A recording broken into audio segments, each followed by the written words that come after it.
kahit yung mga relatives ko, nalaman ko na mayroon palang mga adik nag-surrender during the time ni PRRD.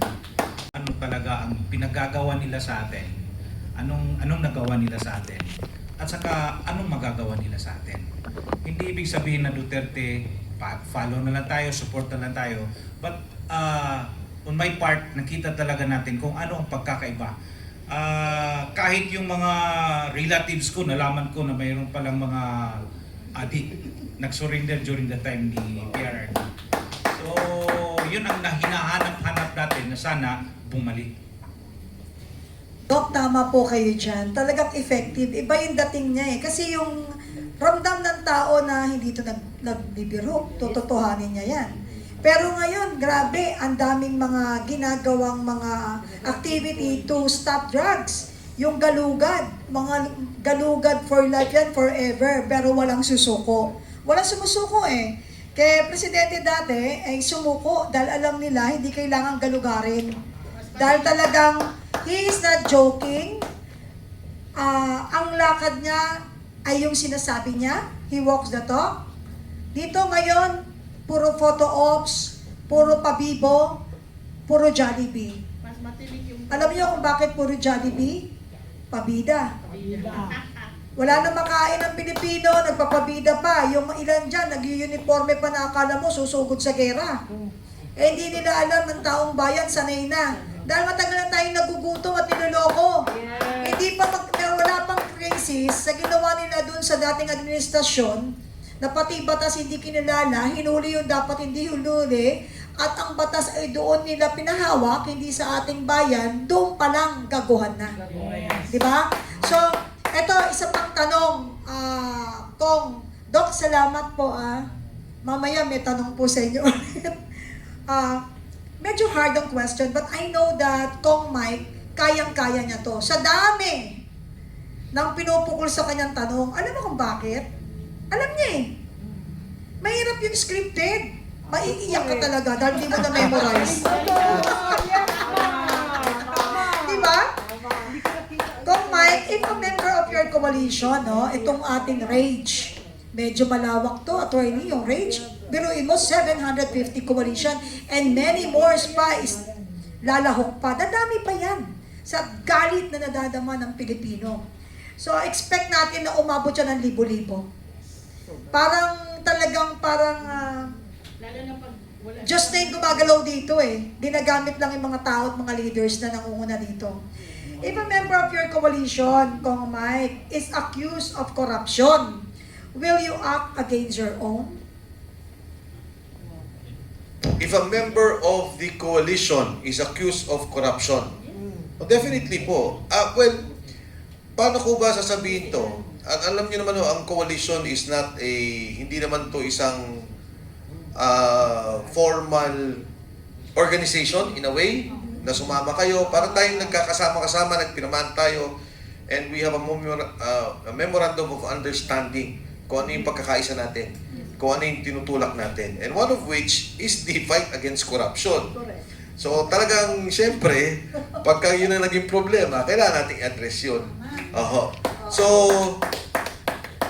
sa palagay ko naman, ma'am, pagka umabot naman tayo sa ganun, at huwag naman sana, mapapagdesisyonan po yan nung ating samahan at pagtanggalan. Maliwanag yun kasi maraming mga organization o samahan o mga magkakasama, kapag na-involve sa corruption ang kasama, magaling sila eh, may nagtatakipan. So this time, narinig nyo mismo sa bibig ng atin pong kinikilalang Kong Mike, ang talagang gagawin at mangyayari kasi yung iba, they will take advantage that they are part of this organization. Pero hindi mo alam na papasukan ka na talaga na magde-destroy. Kasama yan. And I think Kong Mike and Mayor Baste, our president ng RAGE, or the lead convener, is ready. Kasi sanay na silang talaga sa mga ganyang gawain eh. So this time, wala nang magpapaloko. Kawawa ang Pilipino. And now po, punta tayo sa segment number 4 at ito po ay pangunguna ng ating napakagandang moderator. Again, syempre, kailangan purihin ko yan, kundi hindi ako siya kasamahan yan. Mahirap pag wala tayong kasama na talagang alam at kilala yung usaping legal. Yung legalidad kasi is very important sa atin eh. Para hindi tayo nalilis at naliligaw. Kundi, meron na naman silang dadagitin dyan at ikukulong kayo. Sige. Ang kaya lang namin gawin, sabi ko, huwag natin kalabanin, isa-isa lang. Bakit? Para pag nakulong ka or ako, may magdadalaw at magdadala ng ulam. Di ba? Mainit. This time, palakpakan natin muli ang ating pong attorney, Yvette Contacto. Attorney? Yes, Kapeni, maraming salamat po uli. And syempre, sa usaping rage, no, hindi maiwasan ang usaping frontrunner, no, ng sa darating na 2028 VP Sara, no?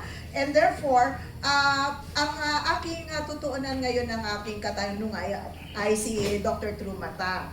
Doc, no, is this coalition itong inyong pinasok, is this aligned with her leadership or is it independent of VP Sara? Very much aligned and very much supportive to VP Sara, ma'am. Sa sinabi ko na nga kanina, ang pinaglalaban kasi ng Vice President is pariha din ang pinaglalaban ng grupo namin. Therefore, hindi mahirap magumbinsi ng mga volunteers considering that nararamdaman talaga nila na si VP Sara is the ultimate option para sa changes na nangyayari sa atin. Yes! So kung magpapatuloy ito, walang papalit, paano na kaya tayo? Kaya, as I've said, by hook or by crook, we will be supporting VP Sara. Yes. Your Doc, your opinion po, no, having heard what happened yesterday, nadinig nyo naman Yes, po, nasubaybayan po ninyo, no? Obviously, hina-highlight po ng Kongreso, no, yung issue ng confidential funds. And if you will connect that with accountability, this is a key issue dito sa RAGE. Will you still continue to support VP Sara in spite of what the House has been projecting her? First and foremost, we were so disappointed what's happening in the Congress. Kasi as an ordinary person, supposedly ang pagtingin namin sa kanila ay talagang honorable and they will be doing what is right. Pero makikita mo na ang daming ginagawang mali.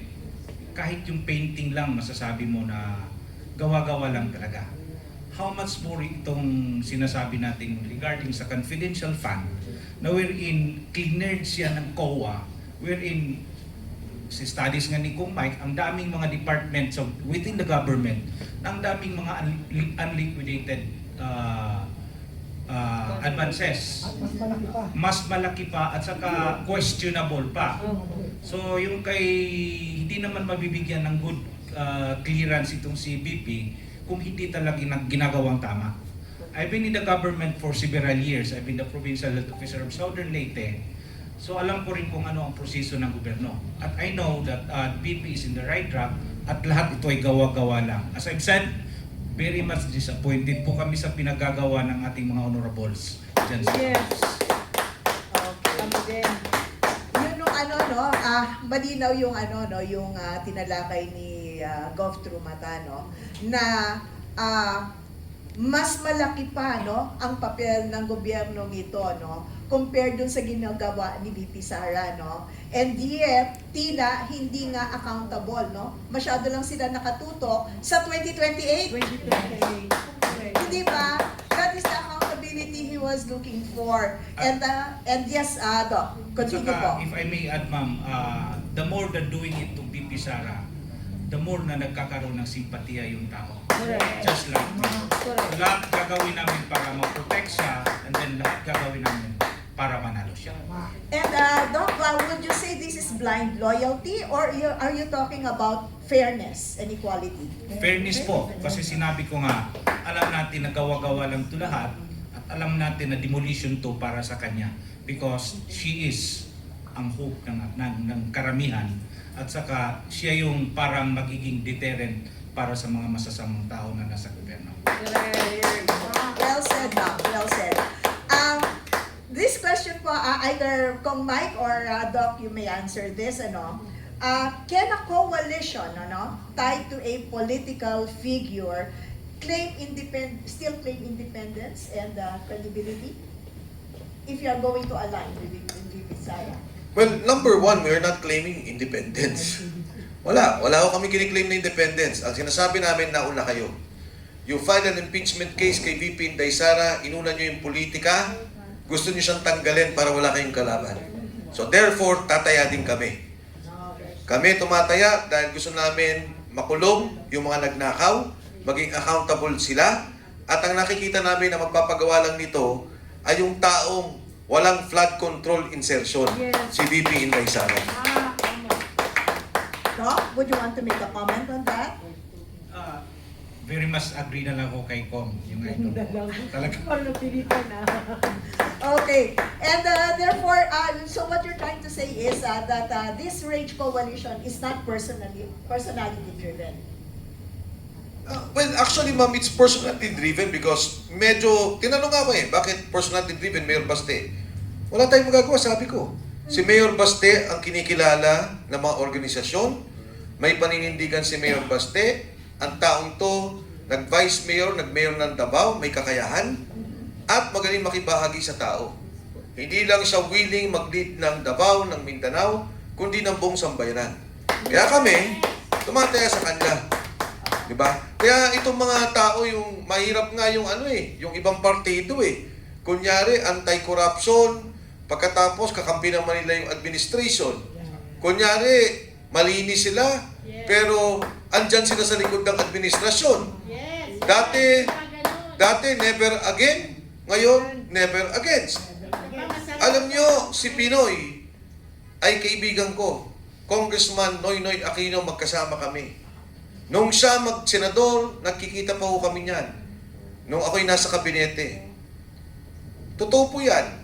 Alam nyo, sayang hindi na kami nakapag-usap. Ang huli namin pagkikita, nagsalubong kami, kinamusta niya ako, paalis na siyang Pangulo.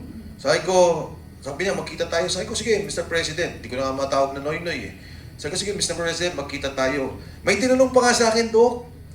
Sabi niya, Mike, sino ba yung staff po na ganito na maganda ata yun? sabi ko, titigil ako. Sabi ko, chichikin ko kung saan yan. Then nagtatawanan kaming dalawa. That was the last time I saw him. Nung namatay po si Pinoy, ayaw na niya magpa-dialysis. Ang sabi ni Pinoy, mas kailangan ng mahirap yan. Pabayaan niyo na sila. Kahit ano pa ang politika natin, if we were against Pinoy or were for Pinoy, kahit pa paano yung taong yun, maayos ang kalooban. Kung buhay si Pinoy ngayon, at nakita niya yung partido niya na ganyan ang ginagawa, nako, magwawala po yun.